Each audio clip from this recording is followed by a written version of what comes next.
গেরুয়া রঙে আবৃত সারা ভারতবর্ষ। আমি আপনাদের উদ্দেশ্যে কিছু কথা কইতে চাইতেছি, যারা ভিডিওটা দেখতেছেন তাদেরকে ভিডিওটা একটু প্রয়োজন মনে করলে একটু শেয়ার করে দিবেন, একটু জানার আছে। সারা ভারতবর্ষের ম্যাপটা হয়তো বা সবার জানা আছে, যদি যারা কারো না জানা থাকে তাহলে একটু দেখা নেবেন। সারা ভারতবর্ষে আজকে বিজেপি শাসন করতেছে। বিজেপি একটা সর্ববৃহৎ দল এই ভারতবর্ষে বর্তমানে। সারা ভারতবর্ষব্যাপী তাদের যে প্রচার, তাদের যে কার্যক্রম চলতেছে সেটা অস্বীকার করার জায়গা কেউ নাই।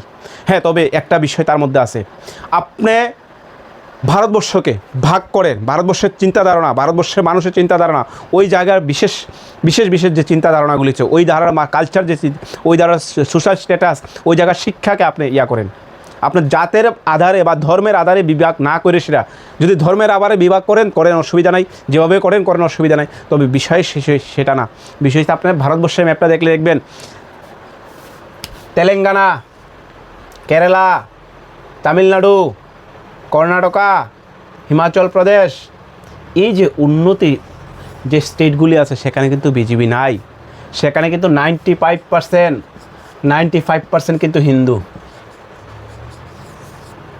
সেখানে 95%-এর উপরে 90-র উপরে কিন্তু হিন্দু বসবাস করে, কিন্তু সেখানে বিজেপি সরকার নাই।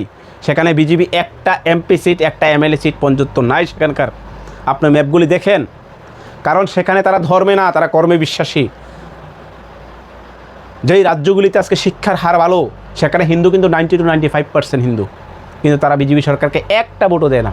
কারণ জানে তারা বিজেপি সবসময় জাতিতে দাঙ্গা, ধর্মে দাঙ্গা, বিভিন্ন ধরনের উস্কানিমূলক বার্তা, আর উন্নয়ন তো কোনো কাজেই নাই। শুধু সাম্প্রদায়িক সুশ্রী দিয়ে সেরা মানুষকে জাগ্রত করা, মানুষকে বিভ্রষ্ট করা, মানুষের অধিকারকে হনন করা, সেটা তারা আর কিছু নাই।